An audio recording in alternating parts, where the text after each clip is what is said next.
voice of free speech. The truth delivered. Common sense for the American people.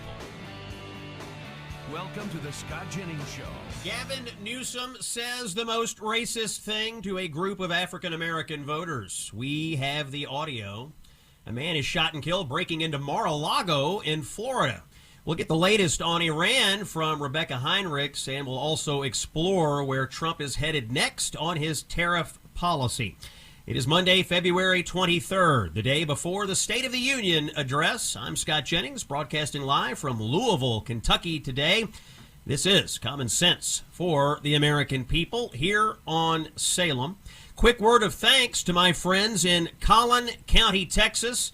I keynoted the Republican Lincoln Dinner there on Saturday night at the famous South Fork Ranch, home to the Dallas television show.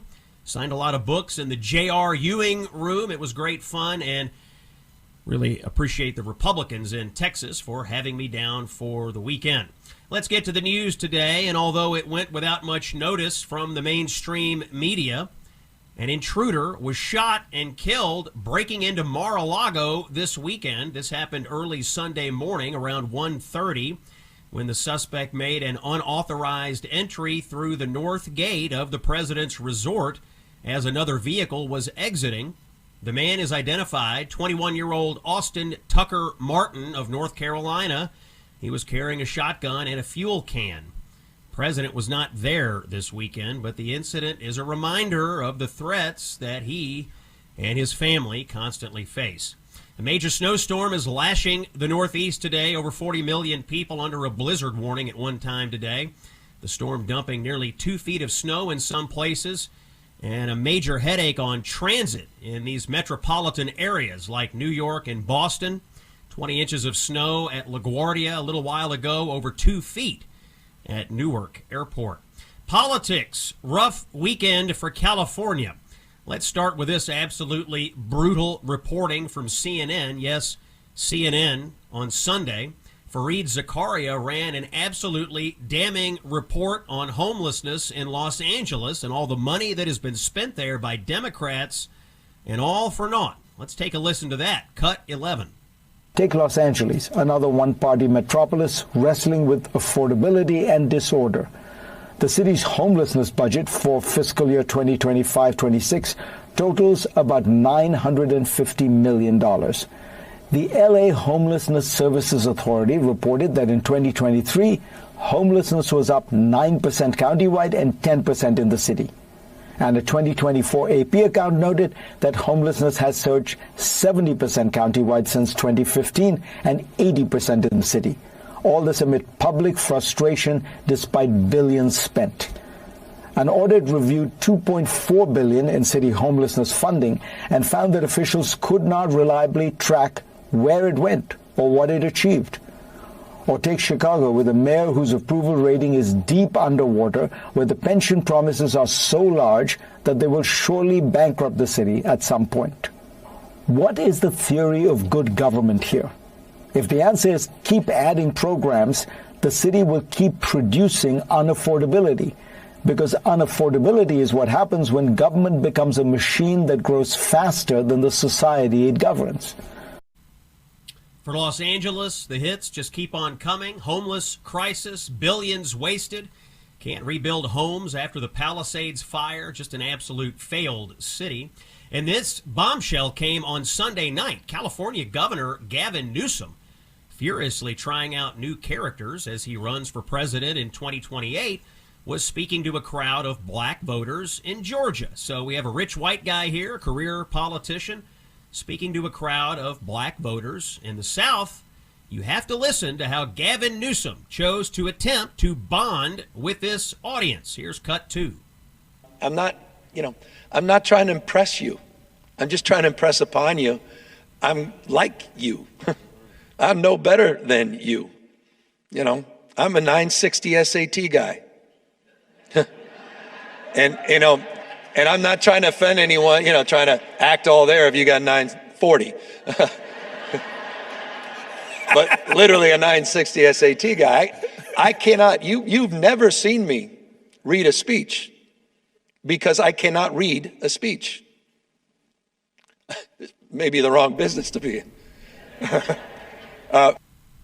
You know what? Let me play this again. This is Gavin Newsom, the governor of California, a rich, white, male Democrat politician who wants to be president of the United States, saying this to a crowd of black voters in Georgia this weekend. Let's hear it again. Cut number 2. I'm not trying to impress you. I'm just trying to impress upon you. I'm like you.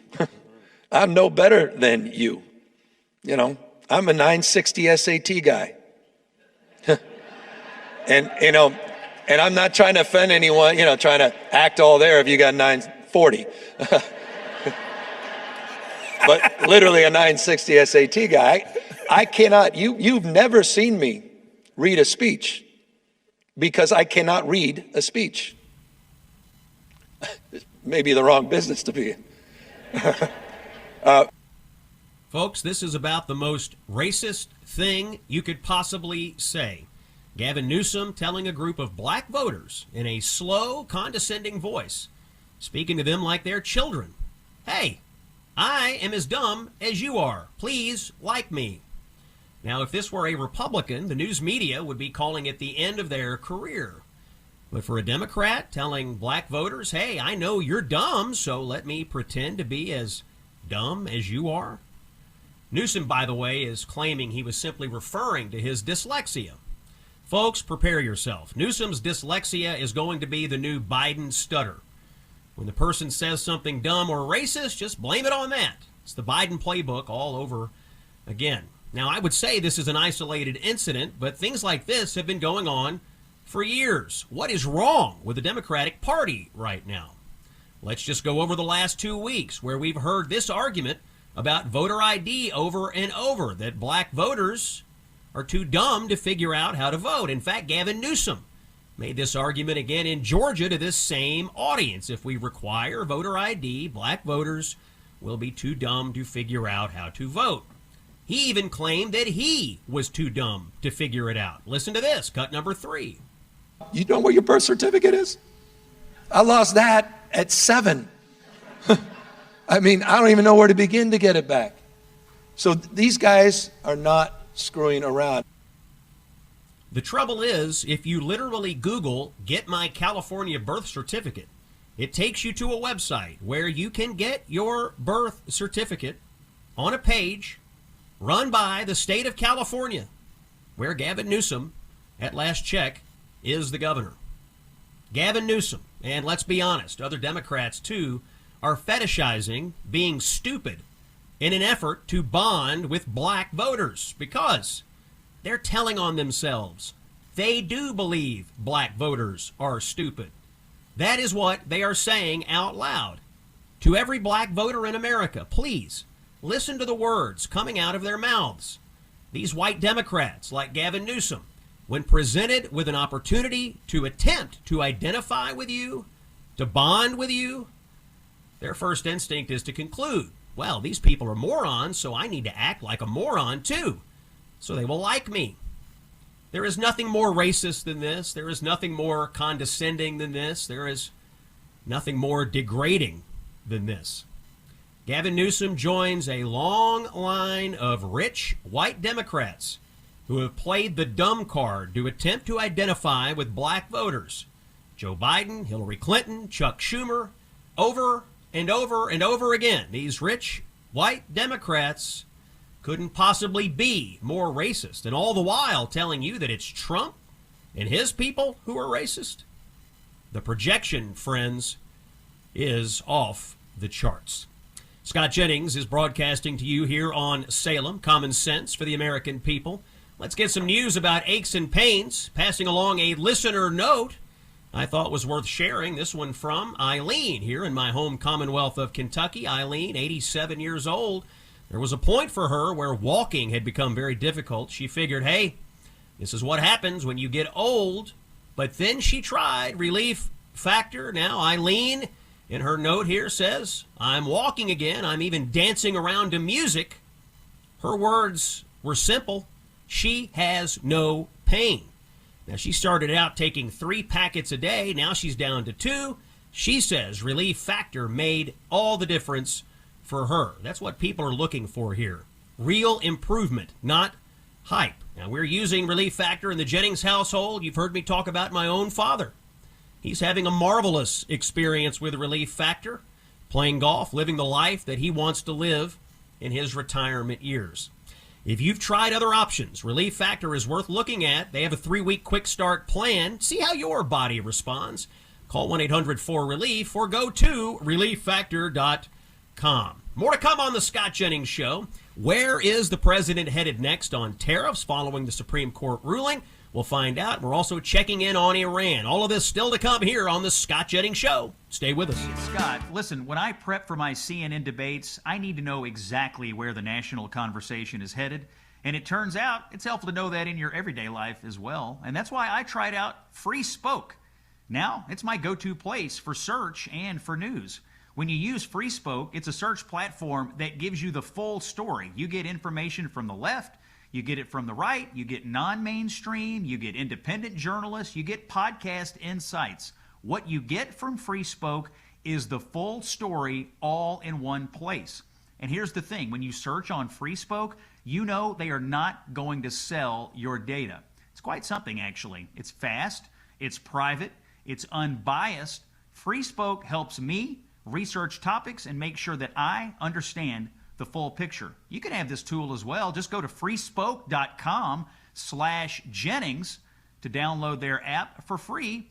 And as an exclusive for my listeners, use promo code Jennings after you download it and get 35% off the premium version. You go ad-free and you unlock deeper elite tools to have control over your information.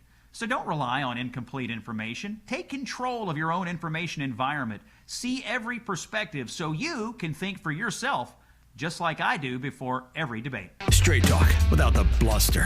When you positively need the truth, this is where you come. The Scott Jennings Show.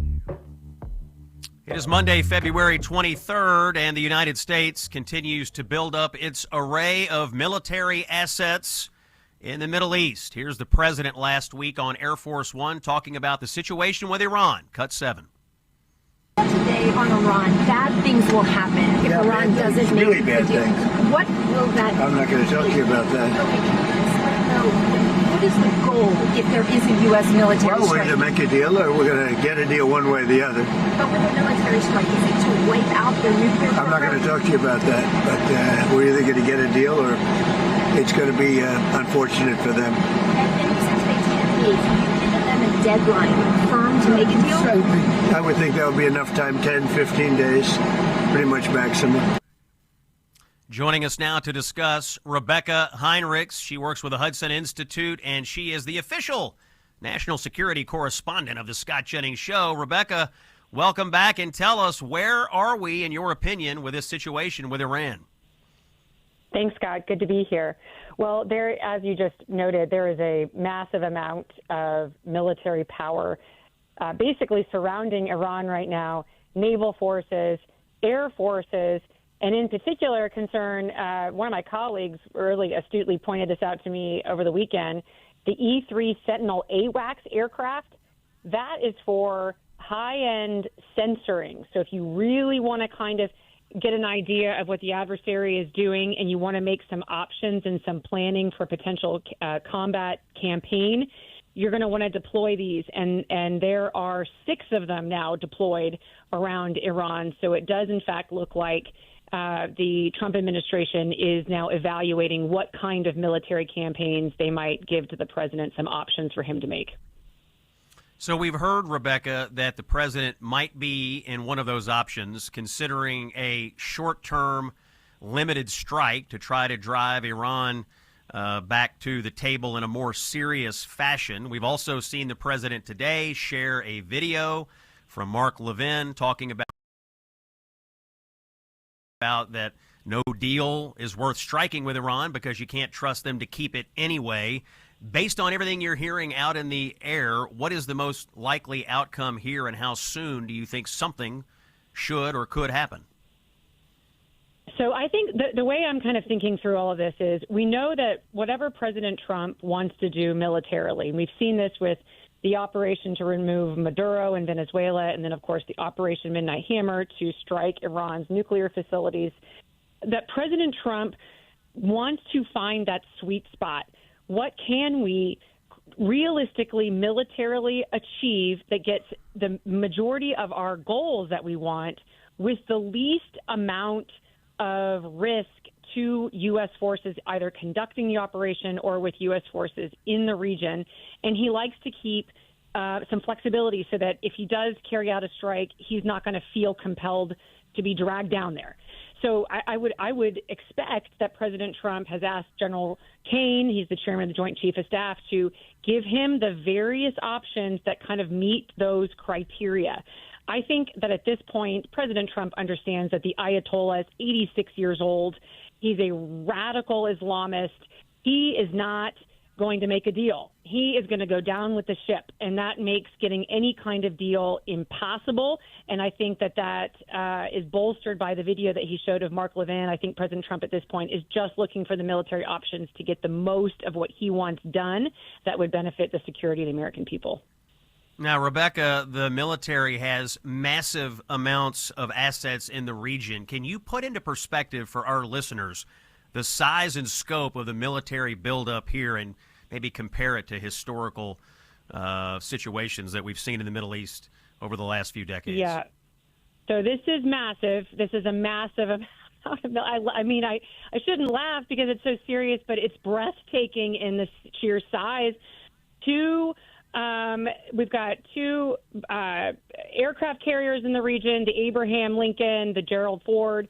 Each of them carry with them all these attendant battleships, and then with them all of the airplanes for air power that goes along with it surrounding Iran. I think part of what has taken so much time since President Trump issued his initial threat to the Iran regime when it was massacring the Iranian protesters is that we wanted to get that second carrier battle group into the region.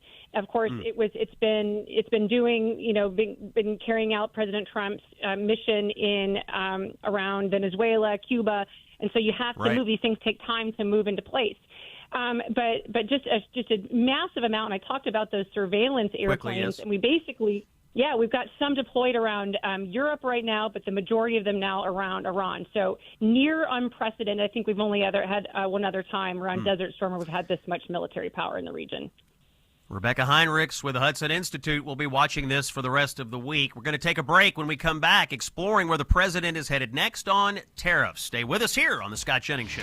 Now, for America's favorite pundit, it's Scott Jennings. It is Monday, February 23rd. Common sense for the American people. On Friday, here on this show, we brought you the live breaking coverage of the president's reaction to the Supreme Court, striking down much of his tariff policy. But as you heard during that coverage, the president clearly had a plan B ready to go. My next guest is an expert on what happens next. He's the chief economist at the Heritage Foundation. E.J. Antoni, welcome to the Scott Jennings Show. Thanks for being with us today. Scott, my pleasure. Thank you for having me. Okay, E.J., you and I have digested the ruling. We have listened to the president's pivot. We've heard from Secretary Bessent over the weekend about these other statutory authorities. Give us your perspective on the ruling and where the president is headed next with these tariffs under other statutes. Well, Scott, as was outlined in Kavanaugh's dissent, very articulately, I thought, the president has at least half a dozen other authorities under which he can impose tariffs. And one of those that very few people have been talking about, but actually was mentioned in the dissent, Section 338 of the Tariff Act of 1930, is incredibly powerful, incredibly broad in its definitions, incredibly wide sweeping. If the president simply finds as a fact, according to the statute, that there's some kind of discrimination by other countries against U.S. commerce, for example, he can levy tariffs up to 50%. And if he wants to go beyond that, he can actually issue outright embargoes.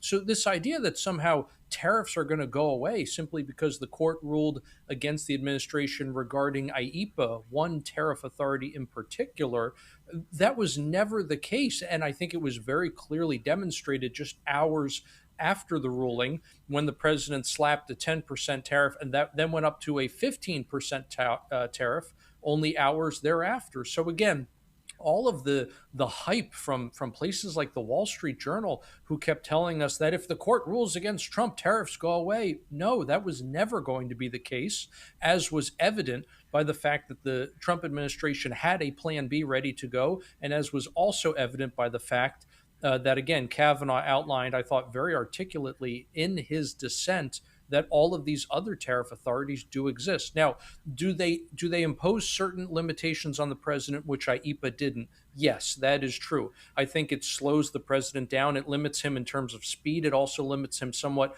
in terms of flexibility. And so using these half a dozen other authorities in terms of negotiating with other countries, it does limit the president somewhat. But that's it. This really is just a limitation. It's a speed bump, not a roadblock. EJ, one of those limitations, I believe, in one of these statutory authorities to which the president has pivoted limits this to 150 days unless the Congress decides to extend it. It's unlikely this Congress would vote to do that. Do you have any insight in how the White House plans to get around the 150-day window? Well, Scott, there's nothing in the statute that would prevent the president from simply issuing yet another national emergency. In other words, restarting that 150-day clock all over again. Now, of course, are these things that are all going to have to be litigated? Yes. But I will point out that several of these tariff authorities, which they all come from laws that are between 50 and 90, almost 100 years old, several of these tariff authorities have been used by presidents in the past, and this has been litigated in the past, and they have held up in court.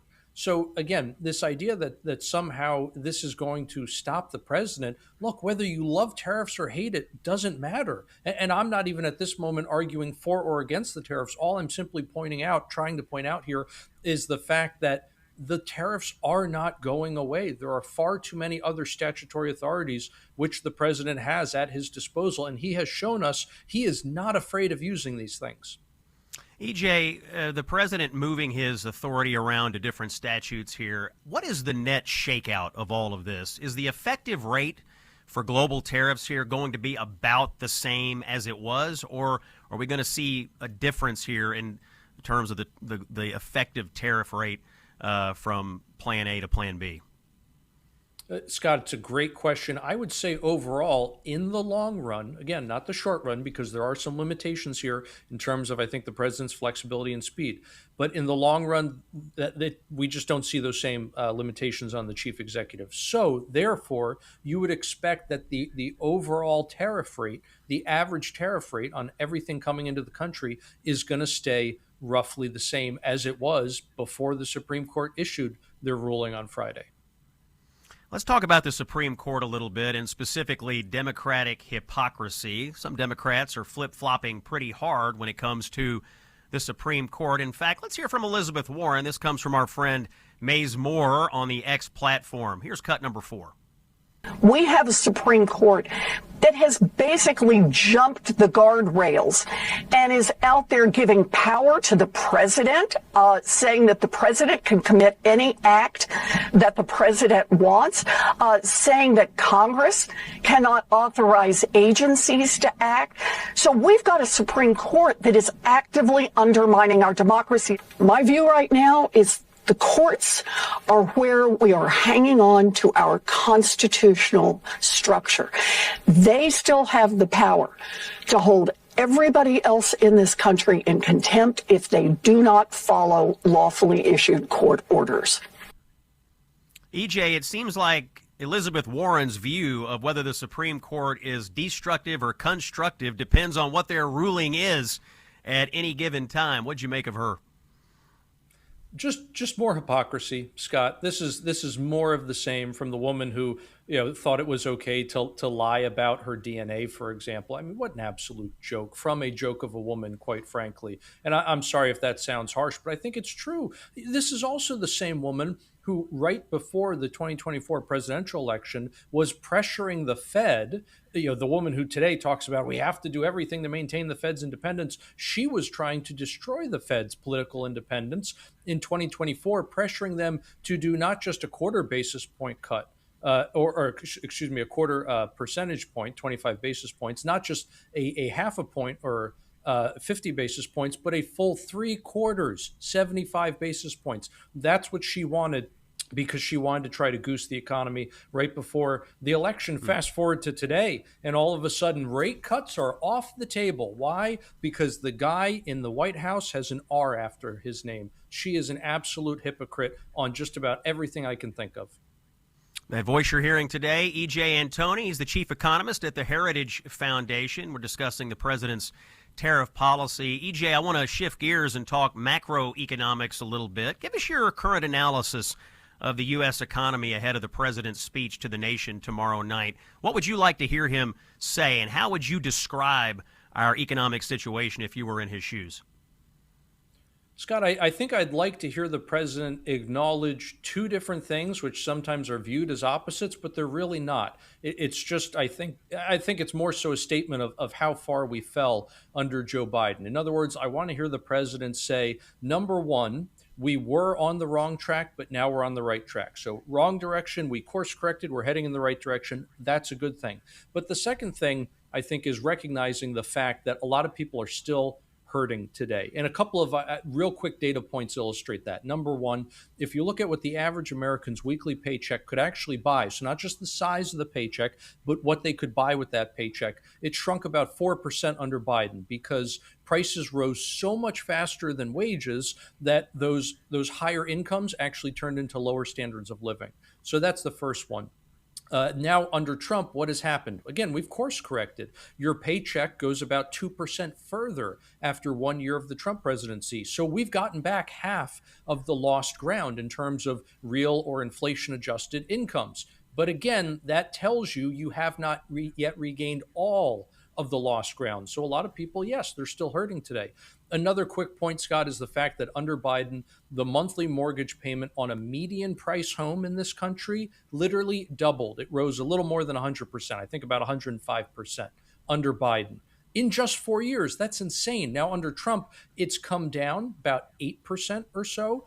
Once again, you were heading in the wrong direction previously. You're now heading in the right direction today, but you have not yet regained all that lost ground. Home ownership affordability is still a problem today because we are still trying to clean up the mess from Biden. Yeah, I think one of the things plaguing the president on describing economics generally is the deepness of the hole that he was left by Joe Biden. It was monumental. And when you talk about the inflation rates, you talk about the cost of home ownership, the spike in health insurance costs, whatever it is that's driving a regular person crazy in their own life when it comes to affordability. I mean, these things got so bad under Biden. And now the things are moving back in the correct direction under Trump, but you're not seeing, and you won't see, frankly, the kinds of dramatic move back in the correct direction. You're going to see incremental or, decent progress, but it's going to take some time. Should the president just beg the American people for some more patience and continue to describe just how bad things got under Biden? Well, I'm not sure if asking for patience is necessarily the right tact here. Now, look, take this with a grain of salt. I'm a monetary scientist, not a political scientist, so I'll leave it to the actual experts in the field. But the reason I hesitate to say please have patience is because the American people have had patience not just for the first 12 months under Trump, but they had patience for 4 whole years under Biden, and that was an absolute disaster. So if you're talking to people today and saying just have patience for another year, it's not on top of 1 year, it's on top of 5 years, if we really want to think of it that way. So exactly what the messaging is, I'm not entirely sure. Hammering on all of the failures of Joe Biden might be very, very productive insofar as it explains to people who is to blame for their hardships that they are facing today, which again is obviously Biden. But just, Scott, real quick, by the same token that it's going to take Trump time to clean up the mess, I think it's also worth pointing out it took Biden time to make the mess. He signed his first multi-trillion-dollar spending bill that set off all of this inflation and the huge rise in interest rates. He signed the first bill a month after taking office, but it took 18 months, a year and a half into his term, before inflation actually hit a 40-year high. So it's not as if as soon as you do something in terms of public policy, the effects are going to be felt everywhere by everybody. These things do take time. It took time on the way down. It's going to take time on the way up. EJ, I had a boss in politics years ago who used to say, instant coffee ruined the world. People expect results, and they expect them now, and heavy is the head that wears the crown. That's EJ Antoni. He's the chief economist at the Heritage Foundation. EJ, we really appreciate you coming on. We'll check back with you in the weeks ahead as more economic data flows in. Quick word from our friends at Patriot Mobile, and I have to say, I saw all the Patriot Mobile guys this weekend in Collin County, Texas, when I was down there. That's where they're headquartered, and man, are they excited about Patriot Mobile. They're excited about the company's mission. They're excited about America 250 and about the direction of the country and our culture. Really, really optimistic people, and they just have a message for all of you, and that is that most wireless companies don't care who you are or what you believe in. They just want your money, but Patriot Mobile is different, and for 12 years, they have stood firmly with Americans who believe what they believe, that the Christian conservative movement is worth defending and fighting for. When you sign up with Patriot Mobile, you are funding your values. They invest in your values. Switching is not a hassle. You can keep your number, keep your phone, or upgrade. They have a 100% U.S.-based customer support team. Trust me, I know these guys. You won't regret it. Go to patriotmobile.com/Scott. Call 972-PATRIOT. Use promo code Scott and get a free month of service. patriotmobile.com/Scott or call 972-PATRIOT. When we come back, I had a dust-up with a Tennessee state rep on Friday night. You'll want to hear it on the Scott Jennings Show. Stay with us. Saving Western civilization, one busted leftist narrative at a time. It's the Scott Jennings Show. And we certainly busted one on Friday night. I did a lot of traveling last week, but I did make time to stop in New York City for an appearance on the Abby Phillip Newsnight debating show.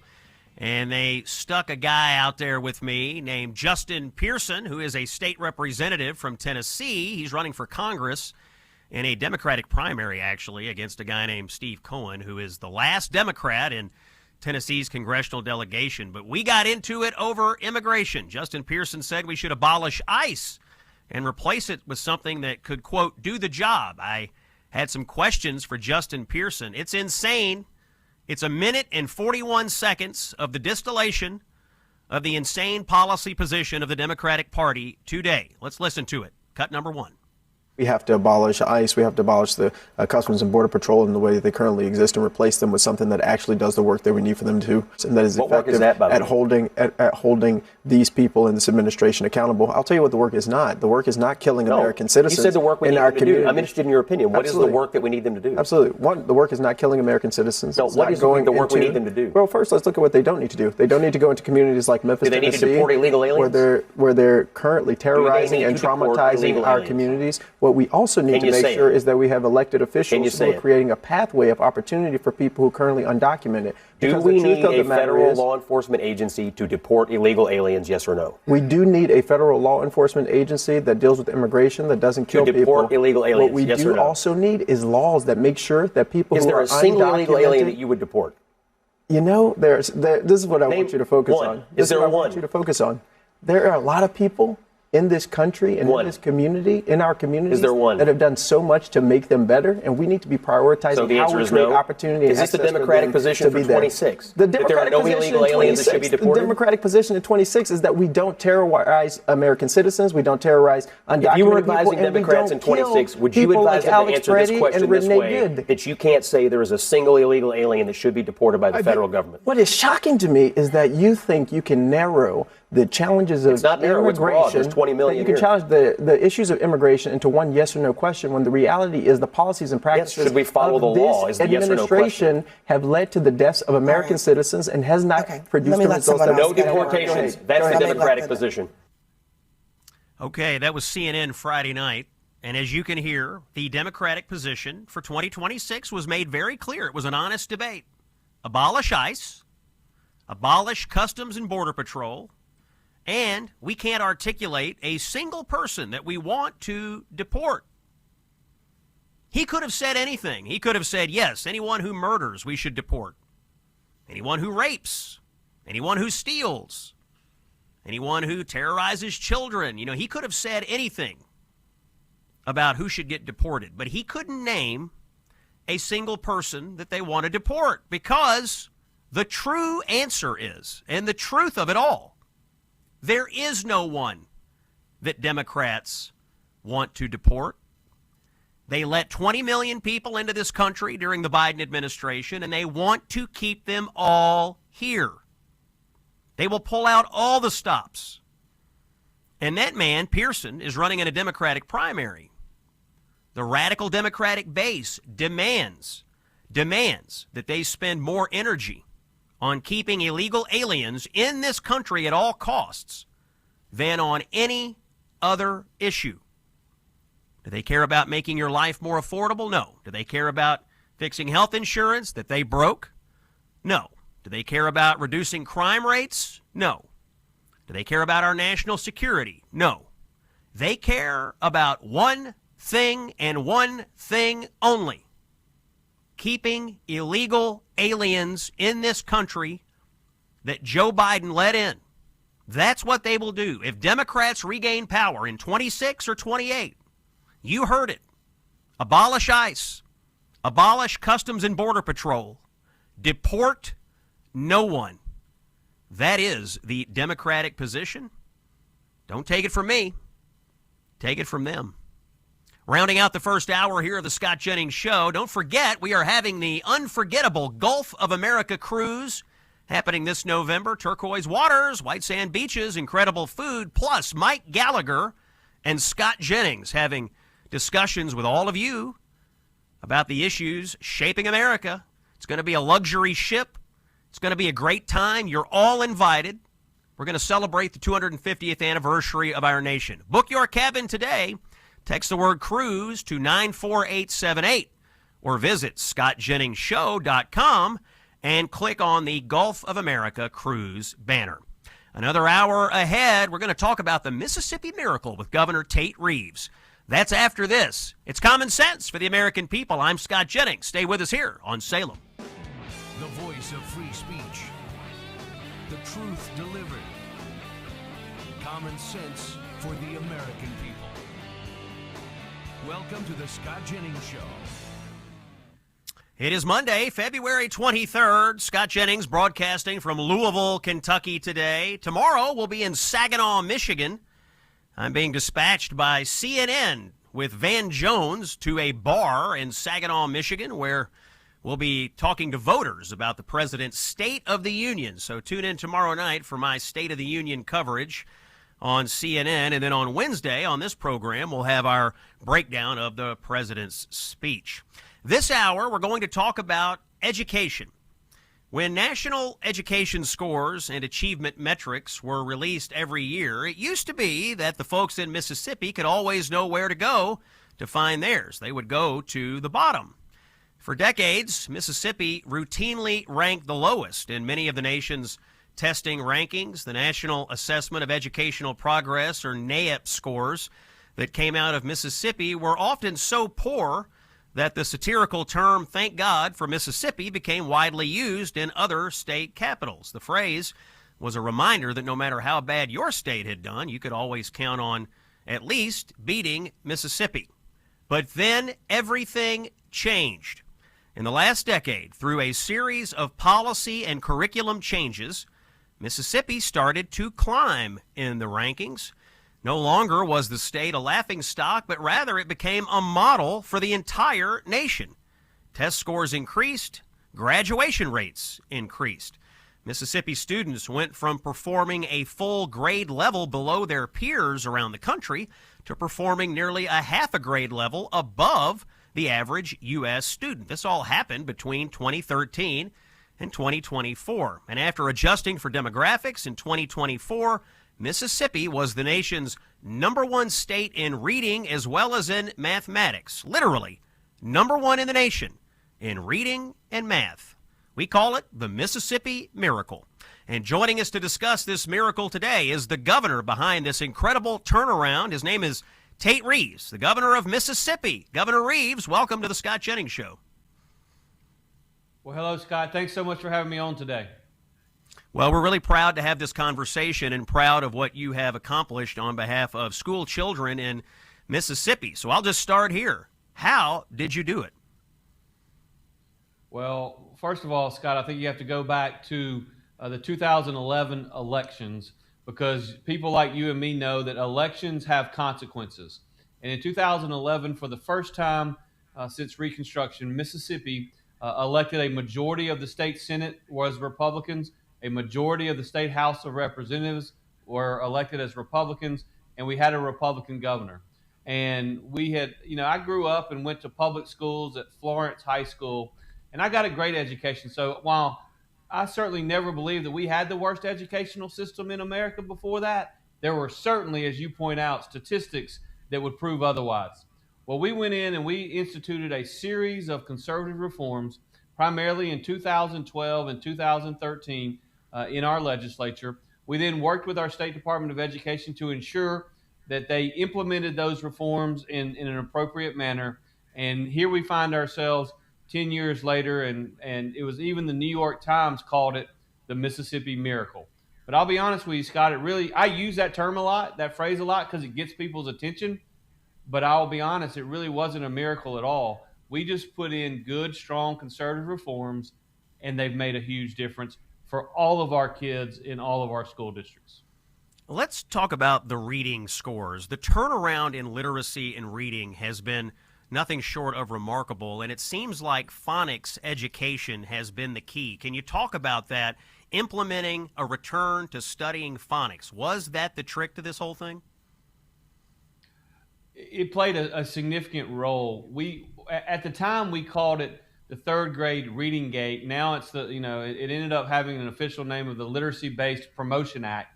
And yes, we did go back to the basics. We started teaching reading the way folks that are my age and older learned how to read, and that was to go back to phonics. There was this long-standing feud within the academia world about how the best way was to teach reading, and clearly that debate is no longer. Phonics is the best way for kids to learn how to read, and we did that in Mississippi. But we didn't just go back and start teaching phonics. We also implemented what was then called the third grade gate, which is in essence, we test our kids for reading abilities at the end of the third grade. And if you cannot read at a certain level by the end of the third grade in Mississippi, there is no such thing as social promotion. You do not get promoted to the fourth grade if you cannot read at a certain level. That is, I think, critical, because what gets measured gets done. It ensures that there's accountability in place for those individual students and for their parents. We ensured that we had accountability in place for our great teachers, and it's just made all the difference in the world. We also didn't stop there, and I was actually with, as you know, a large number of Republican governors over this past weekend, and we spent a lot of time talking about this. The thing that we also did that doesn't get as much publicity, but it should, we set a cut score in 2013 once the legislation passed, and we've raised that cut score 4 different times, so that every time we get comfortable, every time we get to a point where 96, 97, 98% of our kids are reading at a certain level, well, then we raise what it takes to be able to pass on to the fourth grade. Again, raising those accountability measures. So many states in this country have tried to reduce accountability and reduce what it takes to move on. We've done the exact opposite, which seems like common sense to me, because whether you're playing basketball or football or reading, you've got to keep raising the bar, and you got to keep working and getting better. And the better you get, the harder you got to work to get better from there.